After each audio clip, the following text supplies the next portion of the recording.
데살로니가전서 4장 13절로 18절까지입니다. 같이 읽겠습니다. 형제들아, 자는 자들에 관하여는 너희가 알지 못함은 우리가 원하지 아니하노니 이는 소망이 없는 다른 이와 같이 슬퍼하지 않게 하려 함이라. 우리가 예수께서 죽으셨다가 다시 살아나심을 믿을진데 이와 같이 예수 안에서 자는 자들도 하나님이 그와 함께 데리고 오시리라. 우리가 주의 말씀을 너희에게 말하노니 주께서 강림하실 때까지 우리 살아남아 있는 자도 자는 자보다 결코 앞서지 못하리라. 주께서 호령과 천사장의 소리와 하나님의 나팔 소리로 친히 하늘로부터 강림하시리니 그리스도 안에서 죽은 자들이 먼저 일어나고 그 후에 우리 남은 자들도 그들과 함께 구름 속으로 끌어올려 공중에서 주를 영접하게 하시리니 그리하여 우리가 항상 주와 함께 있으리라. 그러므로 이러한 말로 서로 위로하라. 아멘. 주님이 십자가에 못 박혀 죽으시고 부활하셔서 하늘로 승천하시고 그 다음에 다시 오시겠다고 약속하시고 계십니다. 그러니까 다시 오신다라는 것은 재림하신다라는 겁니다. 아버지 품속에 있다가 이 땅에 종의 형체로 오신 것은 초림이라 이렇게 말씀하고 있습니다. 2000년 전에 초림하셔서 그때는 종의 모습으로 왔기 때문에 죽음을 감당해야 돼요. 그래서 십자가에 못 박혀 죽으시고 그 다음에 우리 죄를 담당하셔서 그렇게 죽으셨습니다. 그래서 그거를 화목제물이 되셨다 이렇게 표현합니다. 화목제물. 그러니까 제물이라는 것은 어떤 제사를 하는 건데, 그 피를 흘려 제사를 하는 건데 어떤 그 대가를 지불하는 거죠. 그러니까 죄의 대가로 희생 제물이 되셔서 우리를 위해 십자가에 못 박혀 죽으셨다라는 겁니다.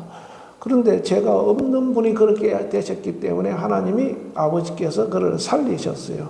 그리고 40여일 동안 있다가 제자들을 가르치고 만나고 하시다가 이제 보는 사람들 앞에 허다한 정인, 즉 여기 성경에 보면 500명의 정인들이 보는 앞에서 하늘로 승천하시면서 너희가 본 그대로 다시 오리라. 구름 타고 오시리라.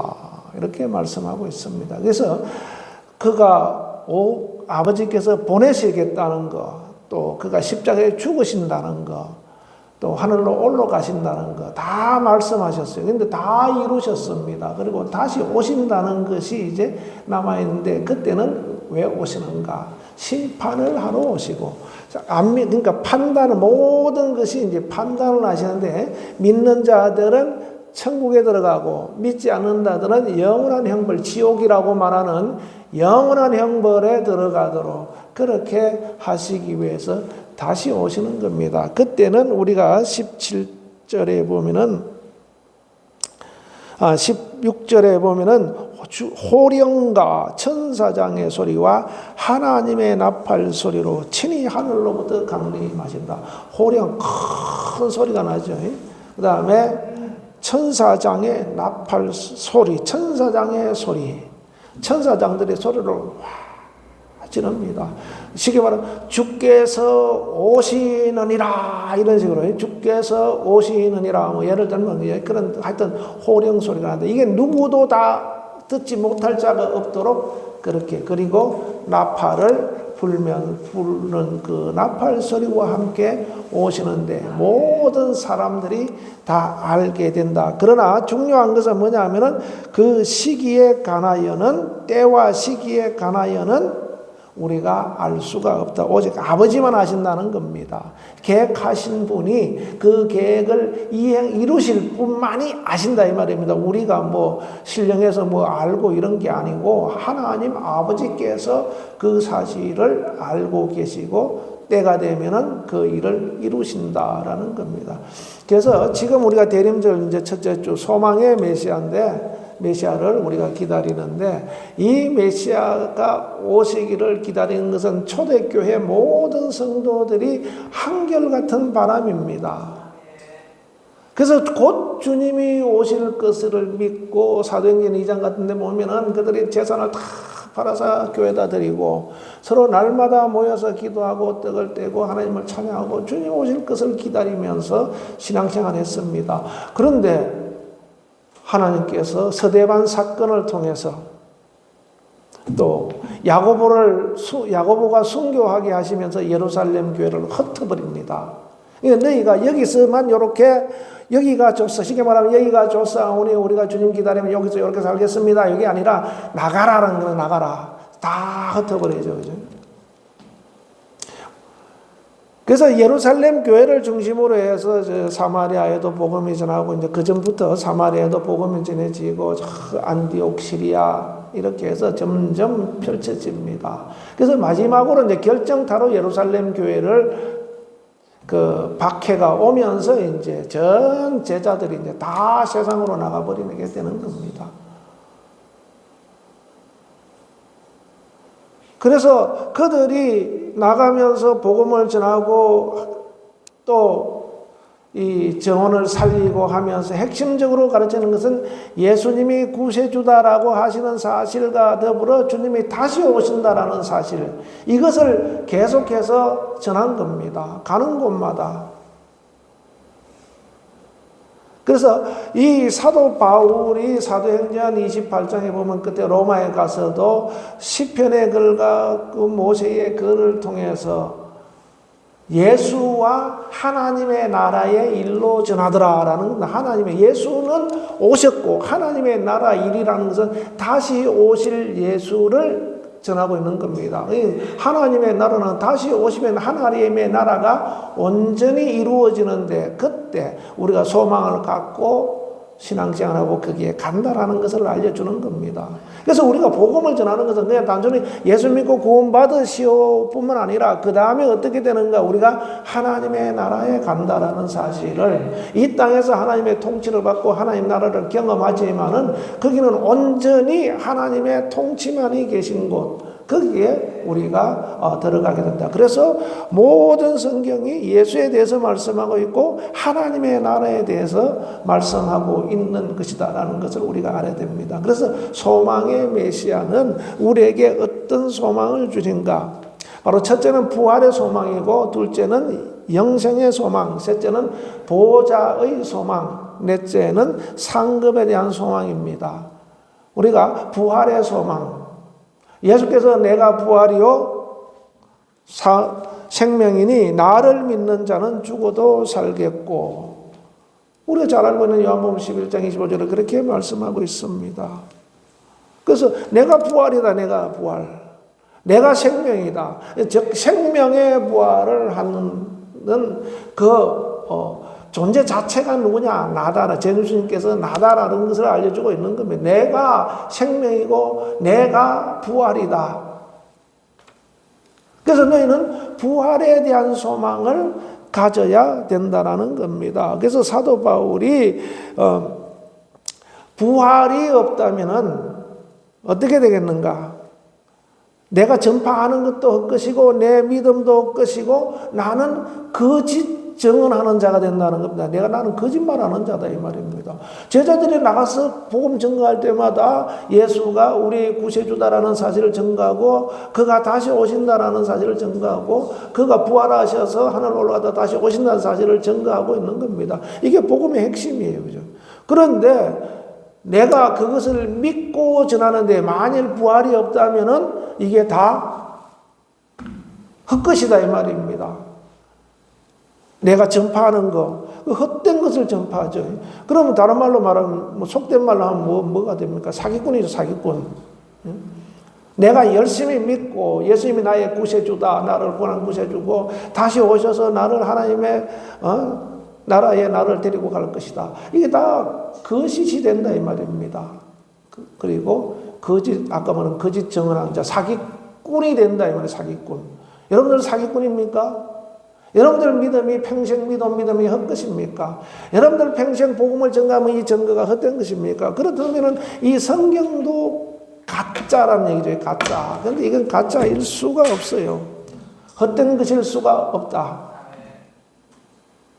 그래서 사도 바울이 고린도전서 15장 19절에도 그렇게 말씀하고 있습니다. 내가 그리스도 안에서 소망하는 것이, 바라는 것이 이 세상의 삶뿐이라면은 이 세상에서 나보다 더 불쌍한 자가 있겠는가? 더 불쌍한 자라는 겁니다. 왜? 헛된 것을 위해서 그렇게 고생하고 헛된 것을 위해서 그렇게 죽을 고비를 넘기고 헐벗고 굶주리고 짐승들의 고통받고 배가 파선하여서 죽을 고비를 여러 번 넘기고 그렇게 했는 것이 무엇이냐 이 말입니다. 헛되다라는 것이 헛되다. 그런데 우리는 헛되지 않습니다. 왜? 부활이 있기 때문에, 부활이 있기 때문에, 부활의 소망이 있기 때문에, 부활은 실상입니다. 실상. 아멘. 그래서 나는 내 부활은 몸의 부활, 이 몸의 부활은 영의 몸의 부활입니다. 영의 몸의 부활. 여기 이제 그 본문에서 보는 것처럼 이렇게 그 산자들은 변화되고 죽은 자들이 살아나고 이렇게 말씀하고 있죠. 들림받고 죽은 자들은 부활하고 살아있는 상태에서 주님이 오시면 우리는 변화되는 겁니다. 이걸 휴거라 이렇게 말하죠. 그죠? 휴거. 그러니까 언젠간 주님이 오시는데 다 죽은 다음에 오시지는 않을 거란 말이죠. 인류가 다 멸망하고 이 땅에 인간이라고는 하나도 살지 않는 상태에서 주님이 뭐 나팔 불고 오시겠느냐. 그렇게 오시는 것이 아니고 인간이 살아가고 있는 이 상태에서 오시기 때문에 살아있는 자들은 죽음을 보지 않고 주님을 맞이하게 되고 죽은 자들은 다시 살아나서 주님을 맞이하게 되는 겁니다. 그래서 주님이 오실 때 그때는 부활하게 된다라는 부활하게 된다. 나도 부활한다. 내 영이 부활, 내 쉽게 말하면 영혼이 부활한다 이 말입니다. 영혼이 부활한다. 아멘. 그래서 우리가 이 땅에 소망을 가지고 사는 사람들은 육체밖에 안 보여요. 어떻게 하면 잘 먹고 살까, 잘 살까, 어떻게 하면 출세할까, 어떻게 하면 남들보다 더 공부를 해서 좋은 직장을 가지고 더 편안하게 살까. 그래서 부모들이 막 뭐 서울에 무슨 유명한 강남에 있는 학원을 보내고 왜 그렇게 합니까? 이 땅에 목적이 있기 때문에 그래요. 우리는 물론 그렇게 할 수 있으면 해도 되지만은 그렇게 하지 않더라도 이 땅의 끝은 하나님의 나라에 들어가기 위한 간의 예비 과정이다라는 사실을 알아야 됩니다. 그러면 거기에 우리가 소망을 두고 마음을 그렇게 막 뺏기지 않아요. 그죠? 어떤 학생이 고등학생이 수능 시험을 망쳤다고 아버지가 혼을 냈어요. 내가 네 밑에 들은 돈이 얼만데 학원을 보내고 그렇게 가르쳤는데 수능을 망쳐서 그렇게 망쳤냐고 혼을 내니까 동호대교인가 거기 가서 새벽에 시골에서 올라와가지고 그러니까 지방에서 올라와서 가장 죽기 좋은 자리가 어디냐 검색을 하니까 동호대교라는 거예요. 거기 가서 탁 앉아있어요. 물 내려가는 거 보고 이제 죽기 직전에. 어떤 사람이 지방에 있다가 출장을 와가지고 호텔에서 자다가 그 산책을 나가고 싶어가지고 새벽에 나간 거예요. 그러니까 뭐 학생이 웅크리고 앉아있으니 보니까 이제 올라가려고 그러는 거예요. 그 난간에 가서 붙들고. 그래가지고 이게 다가 끝이 아니고 다가 아니다. 달래가지고 이제 경찰서 넘겼다 그래. 이게 왜 그러냐 이 말입니다. 아이들이 이 땅에 살면서 영원한 미래를 보지 못하니까 이 땅에 살면서의 잠시 후의 미래도 못 보니까 그런 일을 하는 겁니다. 우리는 잠시 후의 미래, 20년, 30년 후에 있을 미래보다 그 영원한 미래를 우리가 보기 때문에 이 땅에서 좀 고통스러움이 있어도 이 땅에는 좀 못하는 것 같아도 이 땅에서는 그냥 남들보다 비교했을 때 조금 떨어지는 것 같아도 그러나 하나님이 나를 인정하시고 하나님이 나를 보호하시고 나를 지키시고 이끌고 가시는 하나님이 다스리는 영원한 나라에 나를 주님께서 이끌고 가신다라는 그러한 소망이 있어야 됩니다. 그러면 이 땅의 끝은 사실은 하나의 도구일 뿐이기 때문에 우리가 크게 마음을 집중력으로 빼앗겨서 어떤 일을 하거나 그렇게 하지 않을 수 있는 겁니다. 그래서 무엇을 하든지 어디든지 우리는 어떻게 보면 자신감이 있죠. 왜? 미래가 있기 때문에. 이것을 인내할 이유가 있는 겁니다. 이것을 감당해낼 이유가 있는 겁니다. 어려움을 이겨낼 이유가 있는 겁니다. 왜? 미래가 있기 때문에, 영원한 미래가 있기 때문에, 부활에 대한 소망이 있기 때문에, 부활은 실상이라 그랬어요. 실상. 앞으로 미래에 내가 가야 할 실상입니다. 그냥 내가 있다 그러면 있고 없다 그러면 없는 그런 것이 아니라 분명한 소망이 있는 곳이다. 할렐루야. 그래서 부활에 대한 소망을 가져야 돼요. 우리 육체가 몸을 벗어버리면 이 육체는 시간이 가면 낡아져요. 그래서 사도 바울은 이 육체의 몸 이거는 후패하다 그래서 후패해진다. 낡아지나. 그러나 내 속사람, 그 사람은 날로 후패해지나 낡아지나. 여러분들 10년 전하고 지금하고 사진 딱 보세요. 나는 변한 게 없는 것 같은데 10년 전 사진 딱 보면 내가 어렸구나. 젊었구나. 이게 딱 보여요.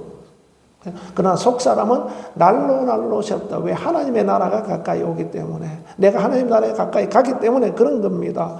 아멘. 그래서 부활의 첫 열매는 예수님께서 왜 겟세마네 동산에서 땀방울에 핏방울에도 그렇게 기도하실 수 있었는가? 그 육체를 가지고 오셨기 때문에, 연약함을 가지고 오셨기 때문에 그것을 감당하는 것이 너무 힘들어요. 그래서 이전에 내게서 떠나게 하시고, 그러나 내 원대로 마옵시고 아버지의 원대로 되기를 원합니다. 그 지저스 크라이스트 슈퍼스타라는 그 뮤지컬 영화가 있다 그래요. 그게 언제 한번 되게 히트 친 적이 있는데 거기 그 내용이 그겁니다. 그거. 어찌하여 내가 이 일을 내가 왜 남을 위해서 이렇게 내가 희생돼야 됩니까? 그러나 내 원대로 말고 하나님의 뜻대로 되기를 원합니다. 그러면서 그 뮤지컬 하는 그런 내용인데, 여러분들 한번 보세요. 어떤 검색해보면 나올 겁니다. 그 영화들이. 주님이 왜 그렇게 하셨는가? 바로 아버지 뜻대로 되기를 원합니다라고 고백한 것은 부활해서 주님 앞에 있을 그것을 생각하기 때문에 그것을 감당해내려고 막 힘달라고 하는 겁니다. 그래서 우리가 이 땅에서도 그 감당해내려고 힘달라고 기도하고, 여러분 필요한 거 있으면 달라고 기도하고, 직장을 위해서 기도하고, 가정을 이루기 위해서 기도하고, 또 이 가정을 유지하기 위해서 기도하고, 그렇게 기도하는 겁니다. 아멘. 그게 목적이 아니고 부활의 첫 열매가 되신 그 주님을 따라 그 다음에 우리가 부활하니까 그것을 바라보고 그렇게 가야 되는 겁니다. 할렐루야. 우리는 거짓 정인이 아니고 헛된 믿음이 아니고 헛된 전파가 아닌 진실을 전파하는 것이고, 우리의 믿음이 진실하고 우리의 믿음이 참 정언을 하는 것이다. 참 정인이 되는 것이다. 라는 겁니다. 할렐루야. 그 다음에 우리가 또 이 소망의 그 메시아를 바라볼 때 우리가 가져야 할 소망은 영생의 소망이라는 겁니다. 요한복음 17장 3절에 영생은 유일하신 참 하나님과 그가 보내신 자 예수 그리스도를 아는 것이다 라고 말씀하고 있는데, 그 참 유일하신 참 하나님이라는 것은, 참 하나님은 영생을 계획하신 분이다 이 말입니다. 계획하신 분. 그분을 알아야 돼요. 영생이 하나님의 계획하셔서 이렇게 나에게까지 오셨구나. 예수 그리스도를 통해서 오셨구나. 그러면 예수 그리스도는 어떻게 알아야 되는가? 예수 그리스도가 나를 위해서 십자가에 못 박혀 죽으심으로 말미암아 내게 생명을 주어 나로 말미암아 영원히 살게 하셨구나라는 거. 이걸 아는 것이 영생이라는 겁니다. 그래서 예수 외에 영생이 없다. 누가 나 믿으면 영원히 산다라고 아무리 외쳐도 어디 저 산에 들어가서 몇 년을 기도하면 영생을 얻는다고 해도 그게 영생이 있는 게 아닙니다. 그냥 하나님이 영생을 계획하셨고 그 영생을 우리에게 드러내시니까 예수 그리스도다. 요거 아는 사람이 영생이. 그래서 우리가 예수님이 나의 구주다라고 믿는 겁니다. 그래서 우리에게 영생이 있는 겁니다. 할렐루야. 그래서 영생의 소망을 가져야 돼요. 그래서 만약 영생이 없다면은 우리는 이 땅에서 그냥 열심히 수고하다 살아가는 것 뿐이죠. 그러나 하나님께서 우리가 영원히 살도록 우리에게 생명을 주셨다. 그래서 요한복음 3장 16절에도 그렇게 말씀하고 있는 겁니다. 하나님이 세상을 이처럼 살아 독생자를 주셨으니 누구든지 저를 믿는 자마다 영생을 얻게 하려 함이라. 누구든지 믿는 사람마다 영생. 이 세상을 사랑하셨다라는 겁니다. 하나님이 이 세상에 백두산이 이뻐서 히말리아 산이 아름다워서 그게 아니에요. 이 세상에 누가 있습니까? 하나님께서 하나님의 형상을 따라 모양대로 지음을 받은 우리 사람이 있다는 거죠. 사람이. 이 일을 사랑하신 겁니다. 하나님의 형상대로 지음받은 사람을 사랑하셨다. 아멘. 그를 사랑하셔서 아들을 죽는 자리까지 보내주셨다라는 겁니다. 할렐루야. 그래서 우리는 영생의 소망을 굳게 해야 됩니다. 아멘. 내 말이 영이요 생명이니. 내가 너에게 이런 말이 영이요 생명이라.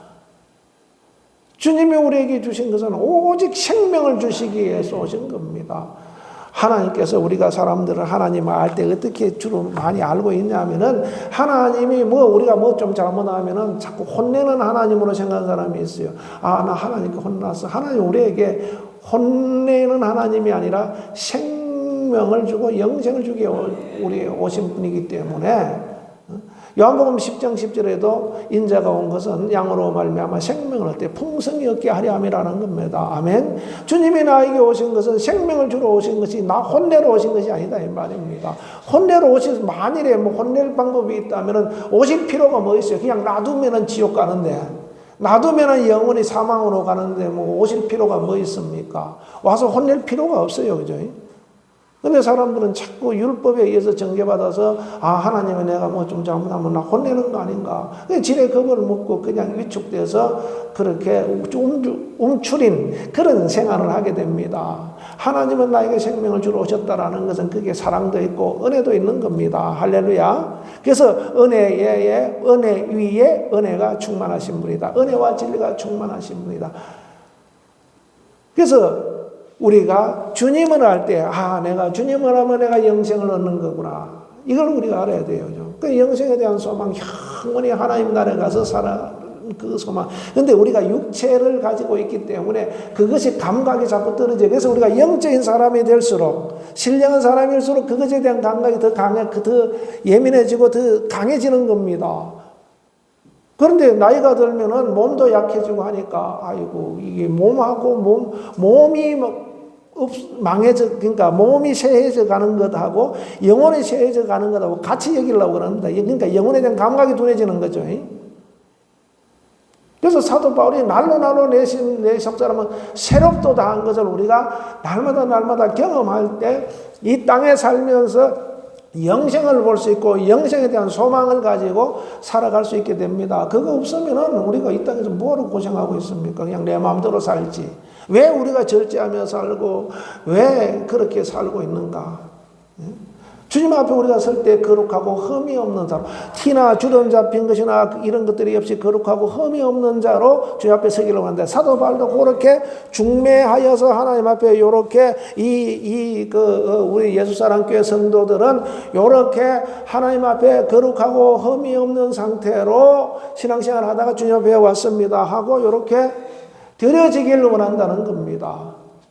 우리도 마찬가지예요. 그죠? 사도 바울도 그 서신서 교회들의 그 성도들이 골로새 교회, 데살로니가 교회 다 교회들이 성도들이 그렇게 주님 앞에 딱 중매하여서 여기 있습니다라고 그렇게 하나님 앞에 서기를 원한다라고 하는 것처럼 우리도 그렇게 서야 돼요. 그죠?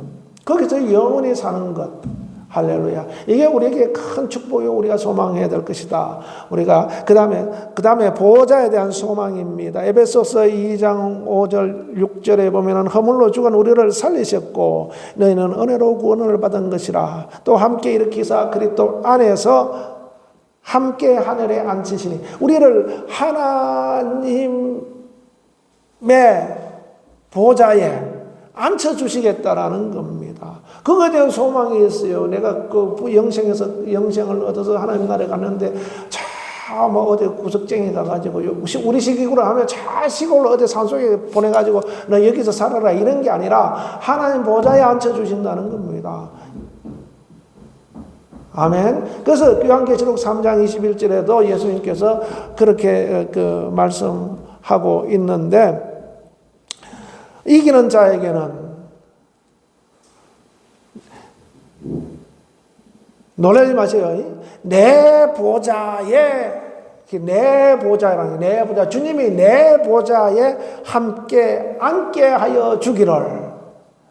다른 보좌를 이렇게 만들어서 너 여기 앉아라 이게 아니라 내 보좌에, 주님이 내 보좌, 주님이 자신의 보좌에 우리를 함께 앉게 하여 주시기를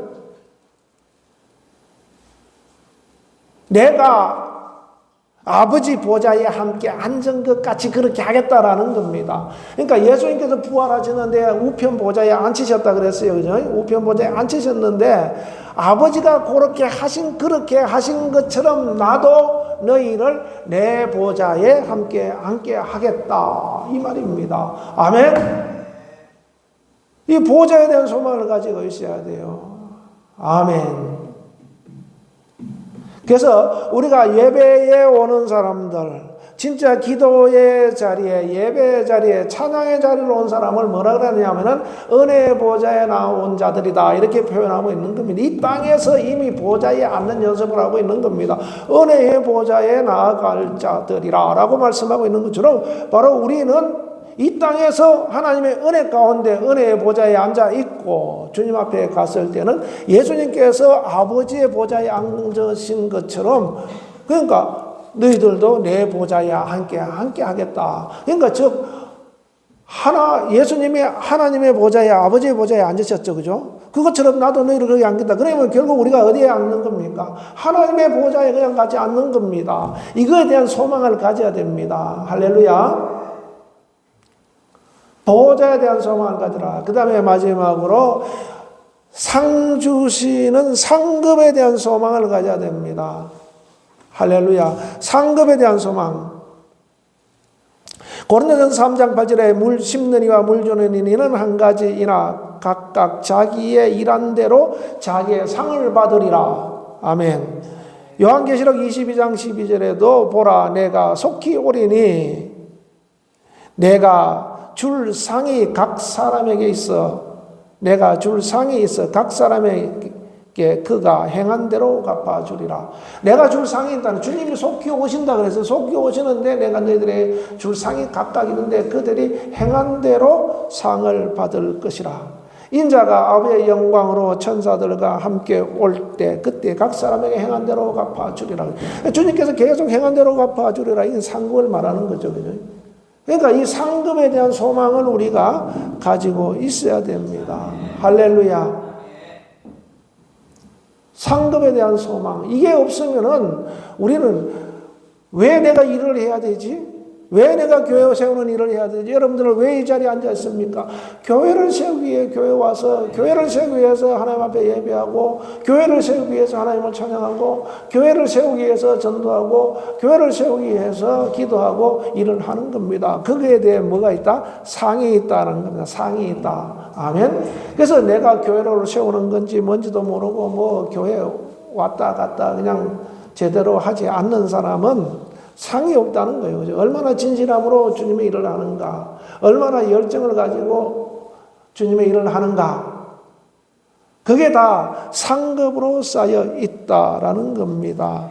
할렐루야. 그래서 하나님께서 각 사람이 그 행한 대로 보응하시되 참고 선을 행하여 영광과 존귀와 썩지 아니함을 구하는 자에는 영생으로 하시고, 오직 당을 지어 진리를 따르지 아니하고 불의를 따르는 자에게는 진노와 분노로 하시리라. 영광을 우리에게, 영생을 우리에게 주신다는 겁니다. 할렐루야. 하나님께서 우리에게 상급을 주시는 하나님이시다. 아멘. 하나님께서 상급이 아까워서 호주머니 넣었다가 빼내는 게 이게 어려운 것이 아니라 내가 행한 것이 없어서 뺄 수가 없는 상황이 되면 안 된다 이 말이죠. 그죠? 넉넉히 빼서 주실 수 있도록 하나님께서는 후히 주신다 그랬어요. 후히 주시는 분이시다. 아멘. 생명조차도 그러니까 아들의 생명조차도 내주신 이가 우리에게 뭐가 아까워서 안 주시겠느냐 이 말이죠. 할렐루야. 그래서 이 대림절 첫주 소망의 메시아를 기다리면서 아무로 우리가 부활에 대한 소망, 영생에 대한 소망, 보호자에 앉는 소망, 또 상을 주시는 예수 그리스도에 대한 소망, 상에 대한 소망, 이 소망을 가지고 주님을 맞이하고 기다리며 한 해를 또 잘 마무리하시기를 예수 이름으로 축원합니다. 기도하겠습니다. 하나님 아버지 감사합니다. 오늘 귀한 시간 허락하심을 감사합니다. 우리에게 참으로 소망